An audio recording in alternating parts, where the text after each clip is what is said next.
ഇന്നത്തെ യുവാക്കൾ വളരുന്നത് അതിവേഗം മാറുന്ന ലോകത്തിലാണ്.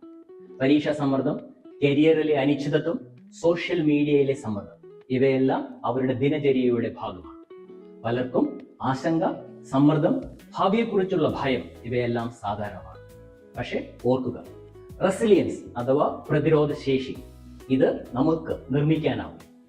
ഈ വീഡിയോയിൽ വിദ്യാർത്ഥികൾക്കും മാതാപിതാക്കൾക്കും അധ്യാപകർക്കും സംഘടനകൾക്കും യുവാക്കളുടെ മാനസിക ആരോഗ്യം പരിപാലിക്കാൻ സഹായിക്കുന്ന പ്രായോഗിക മാർഗങ്ങളെക്കുറിച്ച് സംസാരിക്കാം.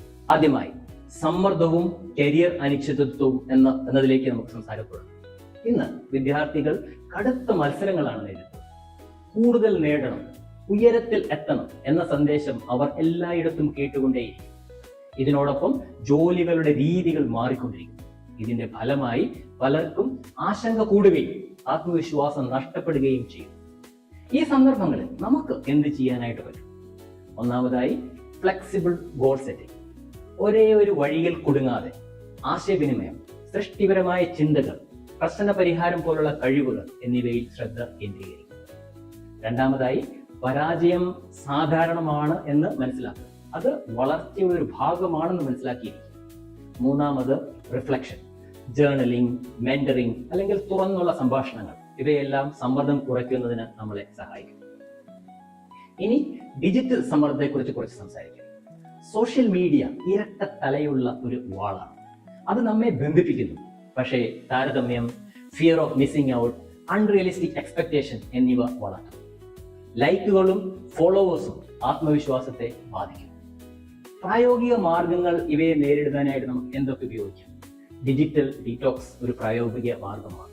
ദിവസത്തിൽ കുറച്ച് സമയത്തേക്കെങ്കിലും ഫോൺ ഒഴിവാക്കാനായി ശ്രമിക്കുക. Mindful scrolling. ഈ കണ്ടന്റ് എനിക്ക് സഹായകരമാണോ അതോ എന്റെ മാനസിക ആരോഗ്യത്തെ ബാധിക്കുന്നുണ്ടോ എന്ന് ചോദിക്കുക.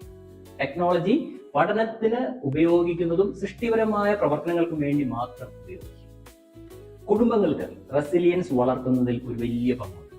മാതാപിതാക്കളുടെ തുറന്ന സംഭാഷണം നടത്തുന്നതിലൂടെ കുട്ടികൾക്ക് സുരക്ഷിതമായ ഇടം ലഭിക്കും.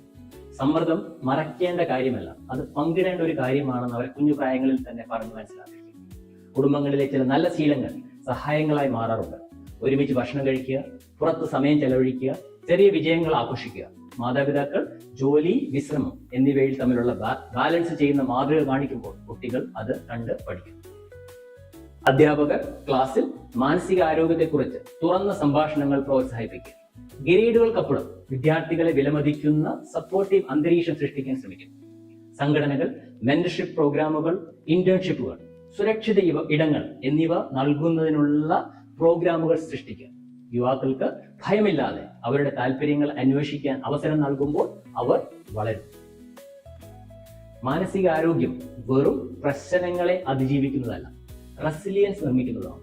സമ്മർദ്ദവും അനിശ്ചിതത്വവും പിയർ പ്രഷറും എപ്പോഴും ഉണ്ടായിരിക്കും. പക്ഷേ ശരിയായ പിന്തുണ ലഭിക്കുമ്പോൾ യുവാക്കൾ കൂടുതൽ ശക്തരാകും. ഇന്ന് തന്നെ ചെറിയ മാറ്റങ്ങളിലൂടെ നമുക്ക് തുടങ്ങാം. സ്ക്രീൻ ടൈം കുറയ്ക്കുക, ഒരു സംഭാഷണം തുടങ്ങുക, അല്ലെങ്കിൽ ഒരു യുവാവിനെ പ്രോത്സാഹിപ്പിക്കുക. ഒരുമിച്ച് യുവാക്കൾക്ക് പിന്തുണയും പ്രതിരോധ ശേഷിയും നൽകുന്ന ഒരു നല്ല ലോകം നമുക്ക് നിർമ്മിക്കാം.